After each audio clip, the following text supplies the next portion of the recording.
Hello' friends, কি খবৰ? ভালে আছেনে? আজি মই এটা পাৰ্চেল লৈ আপোনালোকৰ মাজলৈ আহিছোঁ। পাৰ্চেলটোত কি আছে চাওঁ আহকচোন। পাৰ্চেলটোত আছে আচলতে এখন ফটো ফ্ৰেম, আৰু এই ফটো ফ্ৰেমখন মই ফেচবুক এপত দিছিলোঁ। ফেচবুকটো যেতিয়া মই চলাই আছিলোঁ তেতিয়া মই এপ এটা দেখিলোঁ যে ফটো ফ্ৰেম বনোৱা এপ, আৰু তাতে ভাবিলোঁ কেনেকুৱা আহে চাওঁচোন।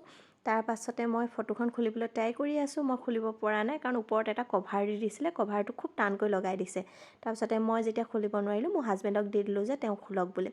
তেওঁ ট্ৰাই কৰি পিনি যেনে তেনে খুলিলেগৈ। বহুত দেৰি ট্ৰাই কৰিবলগীয়া হৈছিলে খুলিবলৈ। তাৰপিছতে খুলিলোঁ, আৰু ফটোখন ফেচবুক এপটোত দিয়াৰ বাবে মই ইমান ভবা নাছিলোঁ যে এনেকুৱা আহিব, ভাল আহিব, সেইটো কাৰণে ইমান ভবা নাই।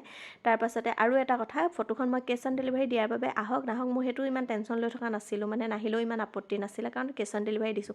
ফেচবুকত আজিকালি বহুত এপবিলাক ফেক আহি থাকে, সেইবাবে মানে ভবা নাই যে আহিব বুলি। কিন্তু অৱশেষত আহিলে। ফাইনেলি ফটোখন বিৰাটেই ধুনীয়া আহিলে, আৰু ফটো ফ্ৰেমটো বিৰাটেই ভাল লাগিছে। অনলি 399ত বহুত ধুনীয়া ফটো দিছে, আৰু ফটোখন লগাবলৈ বিৰাটেই সুবিধা। পিছফালে আঠা আছে, ধুনীয়াকৈ আঠাটো এৰুৱাই পিনি ৱালত লগাই দিব পৰা যাব। আৰু আপোনালোকেও সেই এপটোৰ পৰা এনেদৰে ফটো অৰ্ডাৰ দিব পাৰে। আৰু ফটোখন দেখি মই বিৰাটেই খুচ হৈ গ'লোঁ। ফটোখন দেখি মোৰ মনটো বিৰাট ভাল লাগি গ'ল। Bye bye.